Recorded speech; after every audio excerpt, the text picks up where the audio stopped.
자, 여러분 이어서 보도록 하겠습니다. 30번 문제 보시면 이것도 많이 틀리셨는데요. 한번 어떤 건지 보겠습니다. 양도소득세 취득 및 양도시기에 대한 내용이 다 틀린 거인데요. 양도소득세 양도 및 취득 시기는 올해 또 잘 보시라고 그랬습니다. 또 가끔씩 나오는데 출제 가능성이 높다고 그랬더니 올해는 가능성이 높기 때문에요. 먼저 1번이요. 대금 청산한 날이 분명하지 아니한 경우에는 등기부등록부 명부등록에 기재된 등기등록 접수일 명의기에서를 그린다. 맞습니까, 여러분? 예. 매매 같은 일반 조건에는 원칙 대금 청산일입니다. 계약서와 관계없고요. 대금 청산일, 양도세는. 근데 불분명하다 그러면 언제? 등기 접수일. 대금 청산일 전에 등기했다고 하면 언제요? 등기 접수일. 이게 기억하라고 그랬습니다.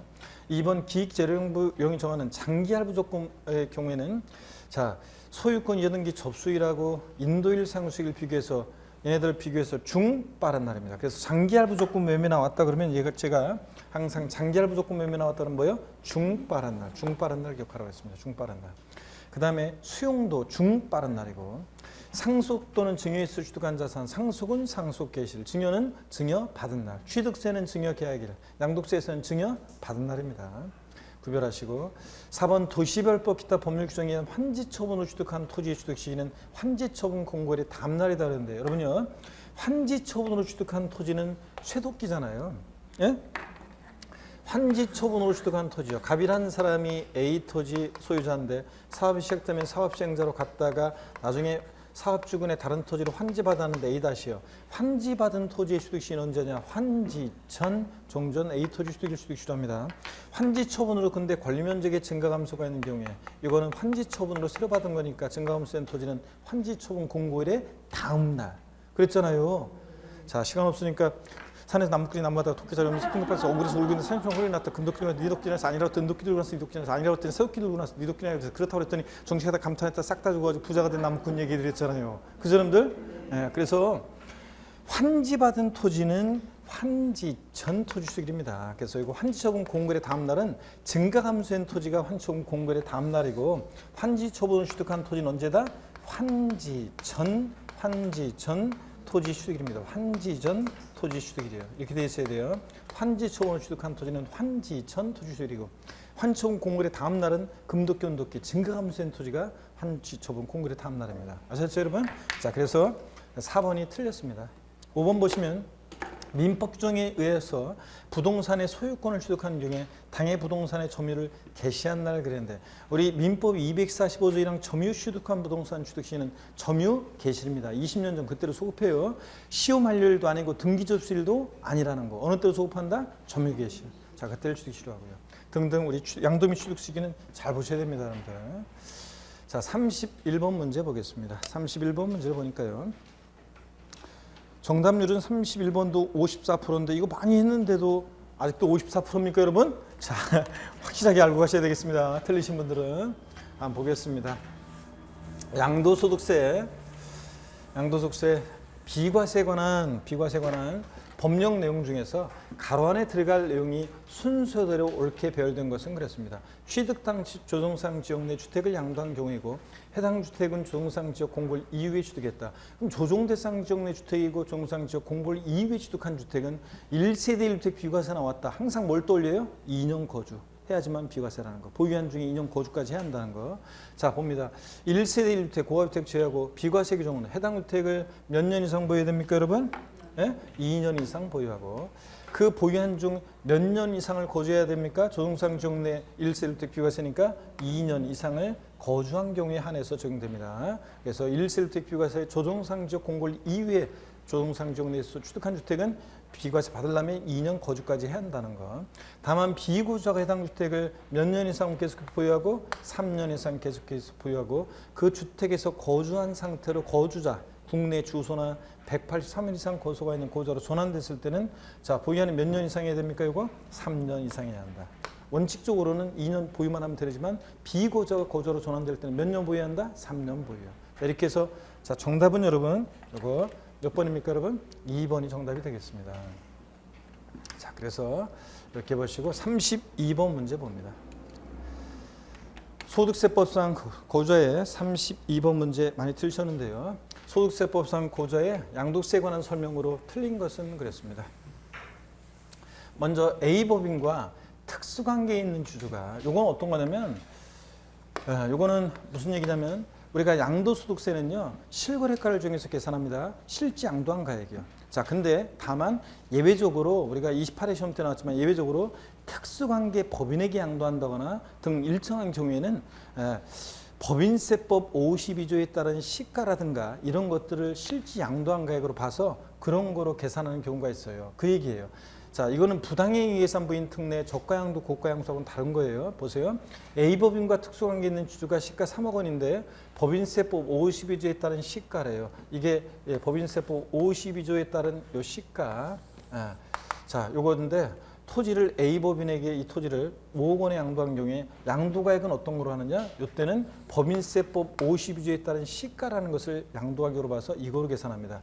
특수관계 법인에게 양도했을 때는요. 원칙은 실지 양도한 가액으로 계산해야 되는데 양도차익 계산을. 근데 특수관계 법인에게 양도했을 때는 법인세법 52조에 따른 시가를 양도가격으로 봐서 실지 양도한 가격으로 봐서 이거로 계산하는 경우도 있습니다, 여러분. 자, 28회 때 나왔던 거 한번 눈에 끼두시고요. 맞습니다. 그 다음에 2번 상속받은 부동산을 양도하는 경우 기납부한 상속세는 양도책 계산 시 이를 필요경비로 공제받을 수 없다 그랬는데 맞습니까 여러분? 예? 우리가 예전에 상속받으면서 냈던 상속세, 증여세 이번에 이 자산 팔면서 양도세 계산 시에 필요경비에 포함해야 하네요? 안 합니다. 기납부한 상속세나 증여세는 필요경비에 공제받을 수 없다. 맞습니다. 3번입니다. 보호자가 해당 주택을 임대하기 위해서 관련 법령에 따른 사업자 등록과 임대사업자 등록을 한 경우에 1세대 1주택 비과세 적용 시에 거주기한의 제한을 받지 아니한다. 자, 무슨 얘기냐면 여러분요. 우리가 이제 주택 딱 하나가 있는 사람이 있어요. 주택 딱 하나 갖고 있는 사람, 1세대 1주택 비과세에서 딱 주택 하나 갖고 있는 사람이 임대를 해가지고 임대사업자로 등록했어요. 그러면 이 주택은 임대사업자로 등록한 주택이에요. 그러면 이 사람한테 거주기한 요건을 조정상 지역이라고 그래가지고 거주기한 요건을 요하면 돼야 안 돼요? 안 되잖아요. 이 사람은 어차피 거주할 수가 없잖아요. 임대한 거니까. 자, 그래서 그런 경우에 거주 해당 주택을 임대하기 위해서 관련 법령에 따라 사업자 등록과 임대사업자 등록한 경우에는 1세대 비과 적용 시에 거주기한 제한받지 않습니다. 거주기한 2년 안 했어도 이 임대주택은 비과세 받을 수 있어요. 나중에 팔 때. 물론 이제 그 임대 의무 기간 중에 해당하는 주택을 양도한 경우와 임대 보증금 임대료 증가율이 5%를 초과하지 않아야 되고요. 이렇게. 자, 그 다음에 계속 이어서 봅니다. 또 보시면 4번에요. 2020년에 양도한 토지에서 발생한 양도차손은 다음 연도로 이월하여 공제받을 수 없다. 그렇습니까, 여러분? 네? 자, 우리가 양도소득금액의 구분 계산, 결성금 통산. 잘 보세요. 토지, 건물, 부동산에 관한 걸 기타 자산, 얘네들 소득금액과 양도소득금액과 주식 양도소득금액과 파생상품 양도소득금액은 각각 구분해서 계산하고요. 서로 주식과 부동산애들하고 결성금 통산할 수 없습니다. 파생상품 결성금 통산할 수 없어요. 근데 토지, 건물, 부동산에 관한 권리 기타 자산, 얘네들끼리는 결성금 통산할 수 있어요. 그럴 때 세율별 공제 원칙이라고 그래가지고 같은 세율이 적용되는 것으로 먼저 결성을 통산하고 남는 게 있으면 미공제분은 다른 세율이 적용되는 것을 결성을 통산해요. 그래도 세율별 공제에서 공제되지 못한 결성은 다음 연도로 2월에서 공제받을 수 있다 없다? 없어요. 양도소득은 일속 우발적 소득이기 때문에 사업소득과 달리 2월에서 공제받을 수 없고 또 그 다음에 양도소득금액에서 발생한 이 결성금을 종합소득금액이나 퇴직소득금액에서 통산할 수 있다 없다? 없습니다, 여러분. 그대로 소멸이에요. 세율별 공제에서 공제 못한 것은. 그러면 보세요. 2020년도 양도한 토지에서 발생한 양도차손은 다음 연도로 2월에서 공제받을 수 없습니다. 5번이요. 배우자로부터 아파트 분양권 등 부동산을 취득할 수 있는 권리를 증여받아 5년 내 특수관계 없는 제3자에게 양도하는 경우 이월과세 특례 적용되지 않는다는데 틀렸습니다. 이게 뭐냐면요. 분양권 등 부동산을 취득할 수 있는 권리도 배우자 직계존비 속한 이월과세 특례에 적용 대상 자산에 포함이 됐어요. 자, 보세요. 우리가 배우자 또는 직계존비 속간에 이월과세 특례도 직계존비 속간 이월과세 특례도 증여받은 재산에 대한 이월과세 특례 있잖아요. 이 이월과세 특례도 우리가 사례 많이 했습니다. 지금 그동안 많이 이제 연습했습니다.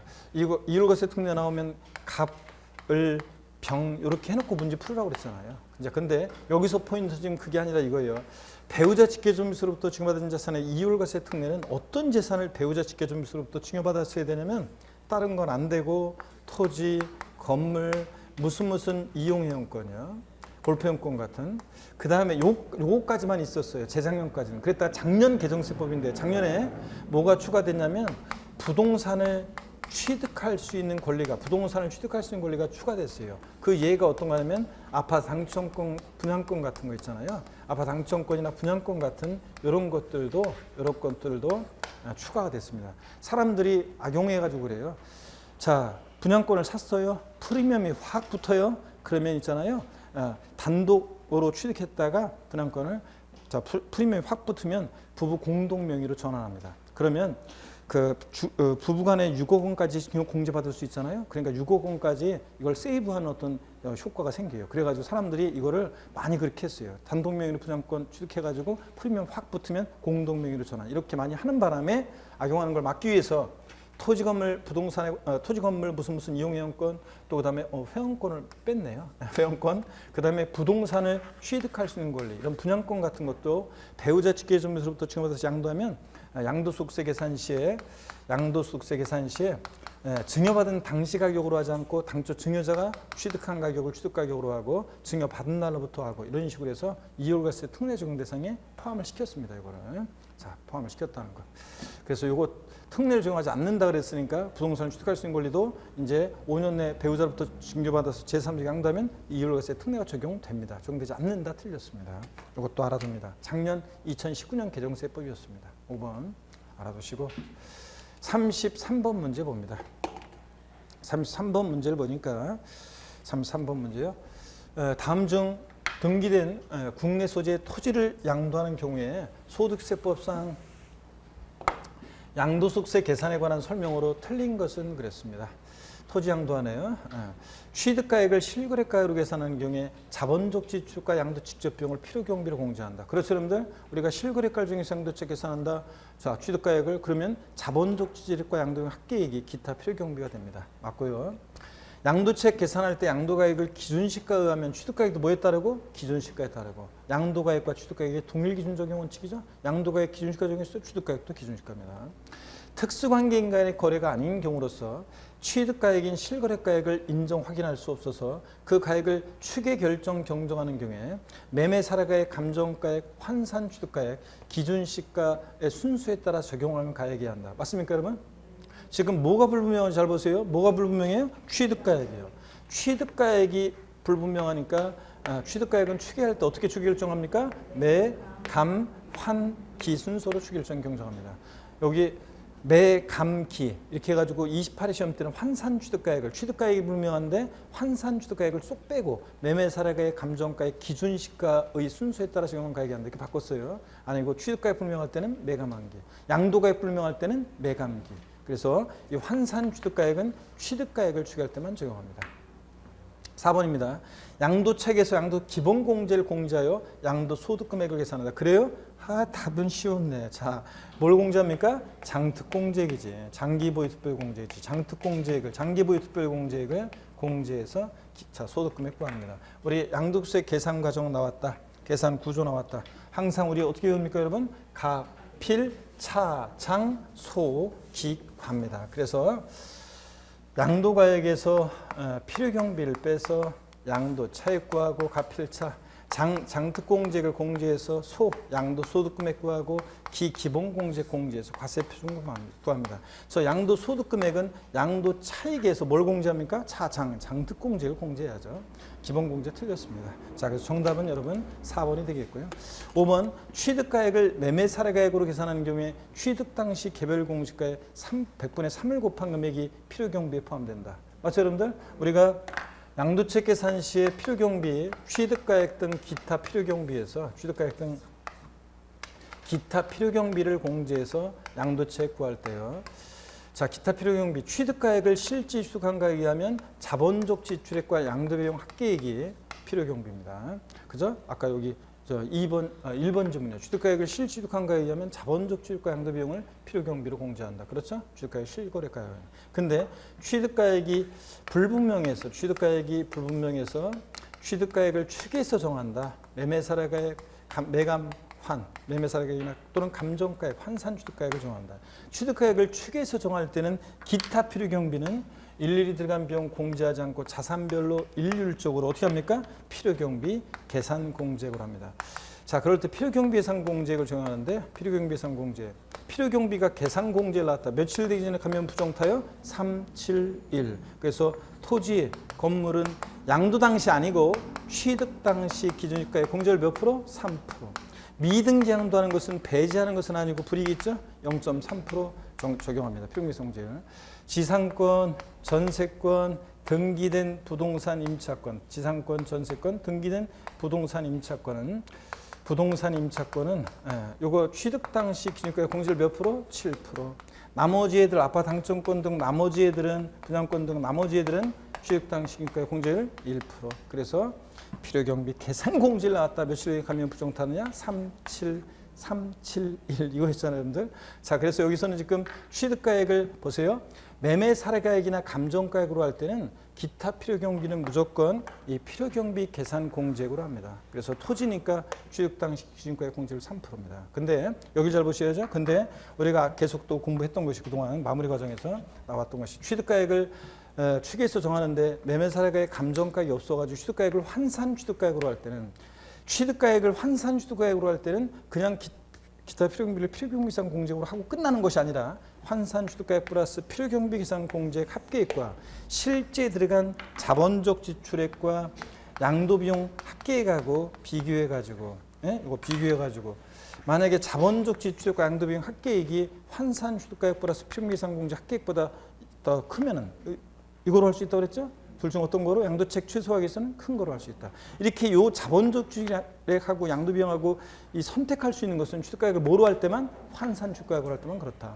매매 사례가액이나 감정가액으로 할 때는 그냥 기타 필요경비는 필요경비 계산 공제액으로 하고 끝납니다. 그래서 여기서는 지금 이 문제에서는 지금 보니까 취득가액을 매매 사례가액으로 한다. 그러면 기타 필요경비는 필요경비 계산 공제액 적용합니다. 취득 당시 기준시가에다가 토지니까 개별 공시가, 토지 기준 시가는 개별 공시가죠. 여기다가 공제율 몇 프로? 3% 곱한 금액이 필요 경비에 포함된다. 맞죠, 여러분들? 이렇게. 자, 이렇게 해서 4번이 정답이었고요.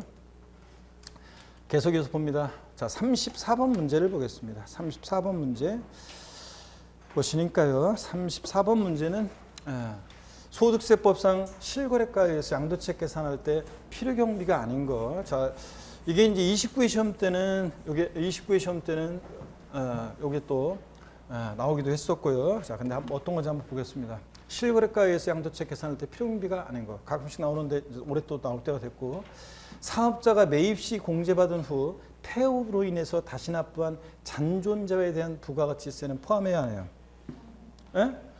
자기가 자기에게 공급하는 것으로 봐서 이건 어떻게 한다? 포함한다고 그랬습니다. 자, 현재가 차린 차금이라든가 그 다음에 폐업 시 잔존자에 부과된 부가시세라든가 이런 것도 어떻게 한다? 포함합니다. 증빙서류를 수치 보관하거나 실제 지출 사실이 금융거래 증명서류, 계좌이체 등에서 확인되는 방이나 거실 확장 공사 비용 이런 것들은 좋아지고 나아지면서 부담하는 비용이고 자본적 지출액이고 입증이 되니까 필요경비에 포함됩니다. 장기 할부 조건으로 부동산을 매입한 경우에 취득가액과 별도로 계상한 현재가 차린 차금은 이거 어떻게 한다고 했어요? 포함합니다. 자, 거래대금이 10억인데 10년 후에 주기로 하는데 10년 후에도 딱 10억만 주면 돼야 안 돼요? 안 되고. 그러니까 갖게 주려니까 1 플러스 아랫년을 곱했다 뭐 이런 거 했잖아요. 현재가 차린 차금은 포함합니다. 그 다음에 사례 연습도 많이 했고 이거 계산 문제도. 수용 재결 불복으로 소송을 제기해서 보상액이 증액된 경우에 그 소송 화해비용이요. 자, 내 토지가 수용을 당했는데 보상금 증액과 관련한 이런 소송 비용은 그 증액 보상물 한도로 해서 어떻게 한다? 포함합니다. 당초 약정에 의한 거래가액의 지급길 지연으로 인해서 추가로 발생하는 이자액 상당액이요. 지연이자, 연체이자 이런 거 포함해야 하네요? 안 합니다. 29회 시험 때 정답표 나왔었는데. 자, 주택 구입 시 대출금이자 포함해야 하네요? 안 해요. 근데 포함되는 것은 거래 당사자 간의 대금 지급하는 방법에 따라 지급하기로 한 이자. 요건 어떻게 하고? 포함하고. 거래 당사자의 대금 지급하는 방법에 따라 지급하기로 한 이자는 포함하고. 근데 지연이자, 연체이자, 주택 구입 시 대출금이자는 포함하지 않고요. 정답은 5번이었습니다. 자, 35번 문제 보겠습니다. 35번 문제를 많이 틀리셨는데 이것도 어떤 건지 한번 보겠습니다. 35번 문제. 계산 문제라 많이 틀렸네요. 근데 이거 우리 좀 했는데. 자, 한번 보겠습니다. 그래도 장기 보유병제 구하는 거예요. 자, 계산 문제 한번 보겠습니다. 계산 문제는 너무 너무 신경 쓰거나 그러지 않으셔도 된다고 그랬습니다. 뭐 너무 쫄 거 없어요. 한 문제밖에 안 나오기 때문에 사례 문제가 우리는 어디서 나올지도 모르고요. 사례 문제는 봅니다. 다음은 2020년 7월 1일 1세대 주택 양도한 내용이다. 장기 보유 통지액은 그랬습니다. 1세대 주택인데 등기됐고요. 보유기한이 12년 3개월 중에서 거주기한 2년이고요. 자, 그러니까 비과세 요건을 충족했다는 얘기고요. 양도가액이 실거래가로 얼마예요? 12억이에요. 그러면 얘는 항상 여러분 시험에서 실지 양도한 가액이 12억, 즉 9억을 초과했다. 그러면 고가주택이란 말이 없어도 얘는 뭐예요? 고가주택입니다. 실거래가 9억은 초과했으니까 고가주택이야. 아, 비과세 요건을 충족한 고가주택에 대한 양도세 계산입니다. 그러면 장기 보유 통지액 구하라는데 뭘 구하라는지 항상 보세요. 가필 차. 자, 장기 보유 통지액을 구하래요. 그러면 비과세 요건을 충족한 고가주택은 양도차익부터 구해야 되는데 어떻게 양도차익 구하느냐? 전체 양도차익이요. 양도가액에서 필요경비를 뺀 전체 양도차익은 12억에서 4억 빼니까 얼마입니까?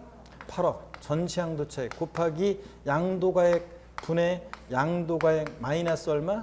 9억 원 이렇게 합니다, 여러분. 자, 그러면 전체 양도차익 곱하기 양도가액 분의 양도가액 9억 원. 자, 그러면 12에서 9 빼니까 얼마입니까? 3. 3, 8, 24. 12분의 24니까 얼마입니까? 12분의 24는 얼마냐고요? 2억이죠, 여러분들. 그러면 비과세 요건을 충족한 고가주택의 양도차익 계산은 2억입니다. 그러면 장기 보유 특별공제액은 제가 그랬어요. 원래 비과세 요건을 충족한 고가주택의 장기 보유 특별공제액은 일반적인 장기 보유 특별공제액 곱하기 양도가액분의 양도가액 마이너스 9억 원 이렇게 안분해서 구하는 거예요. 근데 그렇게 안분해서 할 필요 없이 바로 안분해서 이렇게 안분해서 구한 양도 차익에다가 바로 장특공제 공제율을 적용하면 돼요. 자, 그랬을 때 양도소득세가 원래 일반적인 토지건물 등 일반적인 경우에 장기 보유 통제는 보유연수세 2%씩 적용해서 3년 이상 사람 미만 6%, 15년 이상이면 30%까지 6에서 30% 장특공제율을 적용하는데 양도소득세가 과세되는 1세대 주택은 보유연수세 몇 프로씩? 8%씩. 자, 그럼 보유연수세 8%씩이니까 몇 년 보유했어요?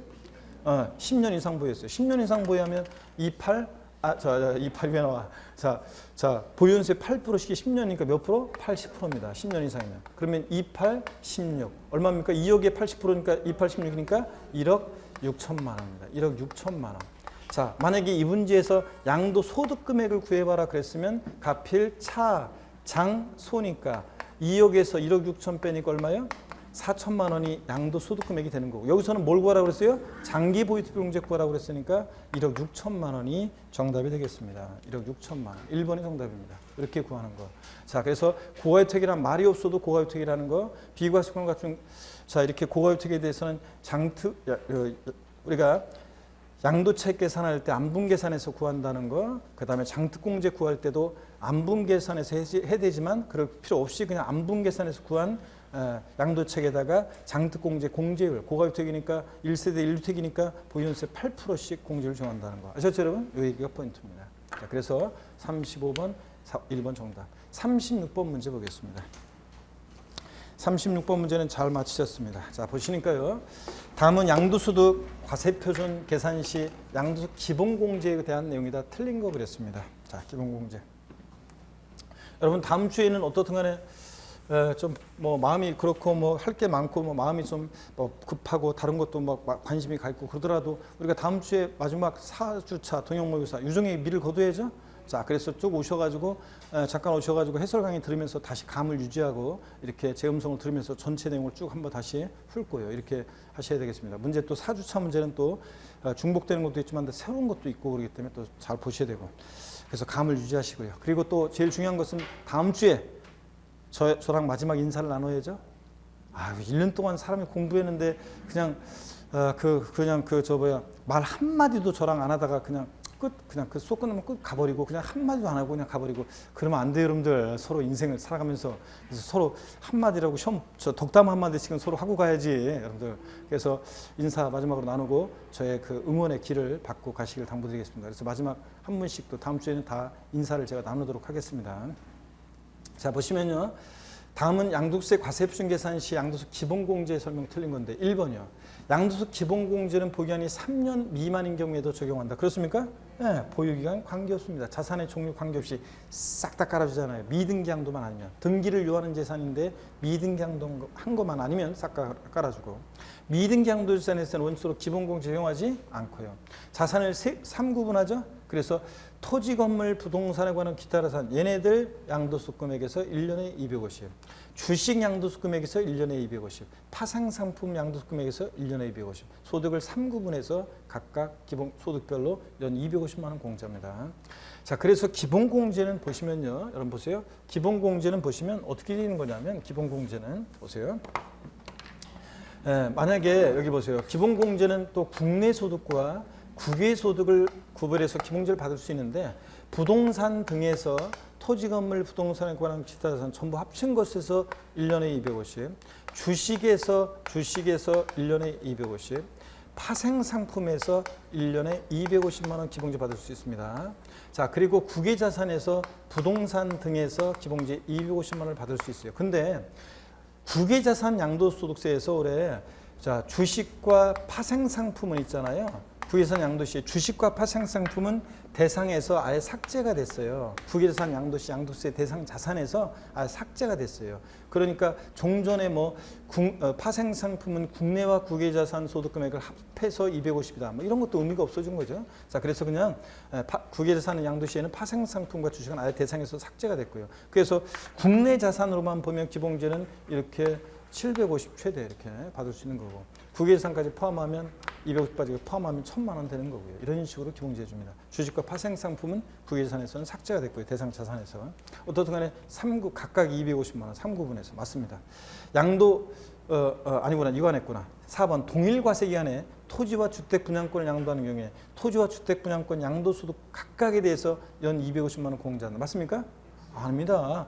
토지, 건물, 여기 보세요. 토지, 건물, 부동산, 기타 자산 얘네들 전부 합쳐가지고 얼마예요? 250입니다. 주식과 분양권, 부동산에 관한 권리는 합해가지고 250만 원입니다. 틀린 것은 각각에 대하여 틀렸습니다. 각각이 아니라 합해서 연 250만 원입니다. 그 다음에 4번이 그래서 정답이 되겠고요. 5번 봅니다. 양도소득금액에 감면받은 소득금액이 있을 때는 해당 감면소득금액 외 양도소득금액에서 먼저 공제하고 또 감면소득금액 외 소득금액에서는 양도한 순서대로 순차로 공제해 줍니다. 기본공제. 아셨죠 여러분? 네, 이렇게 공제 방법까지 다 설명드렸습니다. 4번 정답이었고 37번 문제 봅니다. 37번 문제를 보시니까 소득세법상 양도소득세에 관한 설명으로 자 틀린 것은 그랬습니다. 1번에 해당 과세기간에 양도소득 금액이 있는 거주자는 그 양도소득 과세 표준을 과세기간의 다음 연도 5월 1일부터 5월 31일까지 납세지 관할 세무서에게 확정 신고해야 한다. 확정 신고 기간은 과세기간에 언제요? 다음 연도 5월달. 맞죠 여러분들? 2번 동그라미 1은 해당 과세기간에 과세 표준 금액이었거나 결정금이 있는 때도 어떻게 한다? 적용합니다. 양도 차익이었거나 양도 차손이 있는 때도 예정신고해야 한다고 했잖아요. 양도소득 과세표준금액이었거나 결정금이 있는 때도 확정신고는 해야 합니다. 3번이요. 예정신고한 자는 해당 소득에 대한 확정신고하지 않을 수 있다. 그렇죠? 세금계산 달라질 경우인데 다음 년도에 뭐라 또 해요? 안 해도 됩니다. 다만 해당 과세기간에 자 누진세율 중대상 자산에 대한 예정신고를 2회 이상 여러 번 양도할 때 마지막에 합산해서 예정신고했어야 되는데 그러지 않았을 때는 반드시 다음 연도 5월 달에 합산해서 확정신고해야 하는 경우도 있습니다. 예정신고 했는데도. 맞죠 여러분들? 네, 그래서 맞고요. 그 다음에 4번 계속 보겠습니다. 건물 양도로 양도 차손이 발생한 경우에 부동산에 관한 권리 양도책에서 공제할 수 없다 그랬는데 자 건물 양도로 양도차손이 발생했을 때 부동산에 관한 권리 양도책에서 공제할 수 없습니까? 아까 결손금 통산 얘기해 드렸어요. 토지, 건물, 부동산, 기타 자산 얘네끼리는 결손금을 통산할 수 있습니다. 양도 차손을. 어떤 거하고 안 되는 거예요? 주식이나 파생 상품하고 안 되는 거지. 건물하고 자 부동산에 관한 권리는 결손금 통산할 수 있습니다. 자 그래서 없다 그러니까 틀렸습니다. 있고요. 5번 같은 것은 그냥 참고적으로 한번 보세요. 5번 같은 것은 참고적으로 한번 봅니다. 이게 올해 신설된 규정인데 한번 참고적으로 봅니다. 재외동포의 출입국과 법적 지위에 관한 법률에 따른 재외국민 또 그 다음에 재외국민과 또 수익국 관리법 중에 따른 외국인과 재외국민이 토지 건물을 양도하고 그 소유권을 이전하기 위해서 등기 관소의 장에게 등기 신청할 때는 자, 뭘 제출해야 되냐면 부동산 등 양도 신고 확인서라는 것을 제출해야 한다. 올해부터. 그래서 부동산 등 양도 신고 확인서를 제출해야 한다. 어떤 애들이요? 재외국민과 외국인은요. 이런 거 등기할 때. 자, 이런 거 한번 눈여겨보고 가면 됩니다. 이런 것들. 그래서 나오면 주로 이런 것들은 장신용으로 나올 것 같은데 혹시 지문에 나온다 그러면 그래도 한번 이렇게 눈여겨 봐놔야죠. 그래야지 당황하지 않지. 자, 그래서 4번이 정답이었고요. 38번 문제 보겠습니다. 38번 문제는 잘 맞히셨는데요. 38번 다음 가로 안에 들어갈 내용이 올바르게 연결된 거 그랬습니다. 자, 우리 이거는 뭐 여러 번 봤네요. 제가 이거 많이 강조했는데 제가 여러 번 강조했는데 그래서 우리가 앞선 뭐 쪽식이 이런 마무리 특강, 백선 특강 뭐 여러 가지 우리가 계속 봤습니다. 자, 보세요. 올해 이게 29회 시험 때는 틀리게 해서 나왔는데 바꿔서 나오긴 했는데 정답 지문이 아니었었어요. 29회 시험 때. 근데 올해 또 개정이 있기 때문에 이거 잘 보라고 했습니다. 그래서 이렇게 연습을 하면 어떻게 나오든 우리가 이건 맞춰낼 수 있을 겁니다, 여러분들. 고유자가 건물 신축 또는 증축하고요. 자, 신축만 있었는데 올해 증축이 포함됐습니다. 증축의 경우는 바닥 면적 합계가 85제곱미터 초과하는 경우 한정해서요. 하고 그 건물 취득일 또는 증축일 몇 년 내에 해당 건물 양도할 때요? 5년 내요. 5년 내에 해당 건물을 5년 내에 해당 건물을 양도하는 경우로서 감정가액 또는 환산취득가액을 취득가액으로 하는 경우. 여러분 취득가액을 감정가액이나 환산취득가액으로 하면 악용의 소지가 있어요. 우리가 취득가액이 불분명해서 취득가액을 매, 감, 환 이렇게 추계해서 정할 때요. 매매사라가액은 내가 조작할 수 있어요, 없어요? 없어요. 이웃에서 거래해서 하는 게 매매사라가액이니까. 근데 감정가액이나 환산취득가액은 조금 조정할 수가 있어요. 그래서 좀 악용의 소지가 있어요. 그러다 보니까 그 페널티를 줘요. 건물 취득하고 나서 5년 내에 팔면은 유사 매매사라가액이 없을 가능성이 높고 그래서 악용의 소지가 있기 때문에 페널티를 줍니다. 이럴 때는 해당 건물 감정가액이요. 또는 감정가액, 증축은 증축한 부분에 한정해서 또는 자 여기 양도가액이에요, 산출세액이에요, 해당 건물 환산취득가액이에요. 해당 건물 환산취득가액이에요. 해당 건물 환산취득가액에다가 자 요거에 100분의 얼마의 가산세를 적용합니까? 100분의 5에 해당하는 금액을 결정세액에 더합니다. 즉 5% 가산세를 적용합니다. 이 규정은 양도세 산출세액이 없는 경우는 적용해요, 적용하지 않아요? 적용합니다. 산출세액이 없을 때도 이것은 적용합니다, 여러분들. 자, 그래서 몇 번이 정답입니까, 여러분? 네, 5번이 정답이 되겠습니다. 정확히 포인트가 되는 것들 정확히 알아둡니다. 어디 이렇게 바꿀 수도 있고요, 등등. 자, 정확히 알아두시고 39번 문제 보겠습니다. 39번 문제를 보니까 이건 조금 많이 틀리셨네요, 여러분들. 39번 문제 보겠습니다. 다음 자료에 의해서 소득세법상 양도채 계산할 때 옳은 것은 그랬습니다. 자, 어떤 거냐면 양도책은 최소화하는 것으로 한다. 기출됐던 지문을 살짝 바꾼 겁니다. 한번 보세요. 양도 당시 실거래가액 6억이고요. 취득 당시 실거래가액은 알 수가 없어요. 그럼 취득가액을 추계해서 정해야 되겠죠? 내가 만기. 자, 기준시가 취득 당시니까 2억이고 양도 당시니까 4억이고요. 자본적주 출액 및 양도식 지역 비용이 4억 원입니다. 등기된 토지고 매매사례액과 감정가액은 없대요. 그러면 취득가액을 추계할 때 매감 없으니까 뭐예요? 환산취득가액으로 구합니다. 자, 그래서 우리가 취득가액을 아까 매매사례가액 감정가액이 없으니까 뭐래요? 환산취득가액으로 합니다. 그러면 환산취득가액이 지금 어떻게 구하느냐? 환산취득가액은 이렇게 구한다 그랬죠? 환산취득가액은 양도 당시 실거래가액이 얼마입니까? 6억 곱하기 양도 당시 기준시가 얼마예요? 4억 취득 당시 기준시가 얼마예요? 2억. 이렇게 해서 곱해서 구한다고 했습니다. 환산취득가액은 양도 당시 실지거래가액 없으면 매매사례가액 감정가액을 적용하고 여기에 양도 당시 기준시가분의 취득 당시 기준가를 곱해서 구해요. 자, 약분하니까 2분의 1이고 6억의 절반이니까 얼마예요? 3억. 자, 그래서 환산취득가액은 3억 나왔어요. 그럼 잘 보세요, 여러분들. 이 환산가액, 취득가액 플러스 필요경비상공제액 합계액인데 이 필요경비상공제액은 일단 안 구해봐도 돼요. 왜냐하면 이건 작아요. 숫자가 3억 얼마예요. 왜냐하면 취득 당시니까 2억에다가 뭐 3% 해봤자 2, 3은 6, 600이잖아요. 그러니까 이건 작아요. 숫자가. 그러니까 그냥 시험 볼 때는 환산가액 플러스 필요경비상공제액 3억 얼마예요. 자, 그러면 취득가액을 매매사액이나 감정가액으로 할 때는 그냥 필요경비상 공제액으로 기타 필요경비가 되는데 환산취득가액으로 할 때는 아까 제가 어떻게 한다고 그랬어요? 선택해야 한다고 그랬죠? 실제 들어간 자본주의과 양도비용 확보에. 자, 실제 들어간 자본적 양도비용 합계액이 얼마 돼요? 4억이요. 그러면 자, 둘 중 어떤 거 양도책 최소화에서는 큰 거를 필요경비로 해야죠. 그래서 양도가액 6억에서 자, 필요경비 자, 요거 취득가액 기타 필요경비 얼마? 4억을 필요경비로 해요. 그러면 양도차익은 최소화할 때 얼마입니까? 2억이 최소화하게 한 양도차익입니다. 자, 그래서 이렇게 구한다는 거. 자, 그래서 취득가액이 불명하니까 취득가액 환산취득가액으로 하고 그럴 때는 환산취득가액 플러스 필요경비상공제 합계액과 실제 들어간 자본적 추출액 양도의 합계액하고 비교한다는 거. 아셨죠, 여러분? 이렇게. 환산취득가액은 이렇게 구한다는 거. 자, 이런 것들 포인트입니다. 그래서 뭐또 나올 가능성이 크게 높지는 않지만 그래도 이걸 통해서 이 필요경비 산정 원리 같은 것을 제가 이해하시라고 사례로 일부러 문제를 또 이렇게 하고 있습니다. 자, 그래서 정답은 얼마입니까? 2억입니다. 자, 40번 문제 우리 라스트입니다, 여러분. 40번 문제 라스트를 보시니까요. 자, 40번 문제 보겠습니다. 뭐 40번 문제는 뭐 잘들 맞히셨습니다. 보시면 그래도 틀리신 분들이 좀 되시는데 잘 봅니다. 갑은 부동산 거래 신고 등하는 법률 규정에 따른 토지거래 계약에 관한 허가구역에 있는 토지에 대해서 2020년 1월 30일과 매매계약 체결하고 2020년 2월 18일 매매대금을 모두 수령했고 2020년 5월 20일에 토지거래 계약 허가를 받는다고 가정한다. 이 경우 갑의 소득세법상 양도세에 관한 설명은 틀린 거랬습니다. 신고기한권이라 합니다. 자, 양도 시기는 2020년 2월 28일이다 그런데 여러분 보세요. 우리가 지금 보니까 요거는 허가일 전에 대금이 청산됐습니다. 그렇죠, 여러분들? 그랬을 때 양도소득세 양도및 취득시인 잘 보세요.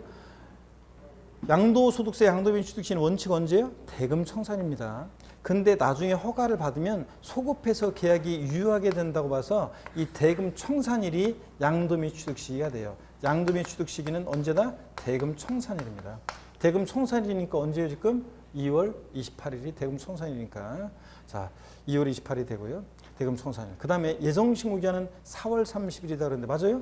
아닙니다. 토지거래 허가구역 내 거래에서 허가 전에 대금 청산됐다. 계약이 유효하게 된 이런 때는 언제? 허가 어떤 게 나중인지 보면 허가일이 속하는 달의 말일부터 2개월입니다. 허가일 언제였어요? 5월 20일. 허가일이 속하는 달의 말일부터 2개월이니까 언제입니까? 7월 31일이 예정신고기한이 됩니다. 그래서 토지거래 허가구역 내에서 이거 허가일이 속하는 달 말일부터 2개월이니까 7월 31일이 된다는 거. 이거. 그래서 2번이 정답이네요, 여러분들. 2번이 틀렸고 3번 확정신고기한은 다음 연도 5월 달이고요. 그 다음에 갑의 양도소득세 납세지는 양도자의 주소지 관할 세무서인데 국세니까 고소할 때 어디입니까? 주소지. 5번 예정신고 불이행 시에는 확정신고를 이행한 경우에도 가산세가 부과된다. 그렇습니까, 여러분? 예정신고 확정신고는 남남이라고 그랬어요. 예정신고 불성실했을 때 다음 연도에 확정신고를 이행하면 예정신고 불성실에 대한 가산세는 적용되지 않는다. 그럼 틀려요. 예정신고 안 했어요. 다시 읊으세요. 이제 마음 급하게 저기 하지 말고 조금만 듣고 가세요. 예정신고 불성실했어요. 다음 연도 확정신고를 이행하더라도 예정신고 불성실에 대한 가산세는 적용됩니다. 다만 우리 앞에서 또 했던 것이 다만 예정신고를 불성실했는데 다음 연도에 확정신고를 이행하게 되면 예정신고 불성실에 대한 무신고 과소신고 가산세 몇 프로? 50% 감면받는 혜택은 있습니다. 아셨죠, 여러분? 그런데 예정신고를 불이행했을 때 확정신고를 이행하더라도 하여튼 가산세 이렇게 적용됩니다. 다만 가산세를 50% 깎아주는 것 뿐이지 무신고 과소신고 가산세라. 이렇게 해서 5번까지 이해하시고 자 이렇게 해서 40번 문제 2번이 정답이었고요. 토지거래 허가구역 내 거래였습니다. 여러분 하여튼 비록 오늘 힘겨워도 약해지지 않고 제가 항상 그랬죠. 쫄지 말고 시간의 폭풍에 당당히 맞서서 묵묵히 가다 보면 반드시 아름다운 합격의 결실이 있을 거고요. 자, 우리 다음 주에 마지막 강의로 이제 인사하고 이렇게 할 수 있도록 다음 주에 유종의 미를 거두면서 다음 주에 씩씩한 모습으로 다시 뵙도록 하겠습니다. 여러분 고맙습니다. 수고하셨습니다, 여러분.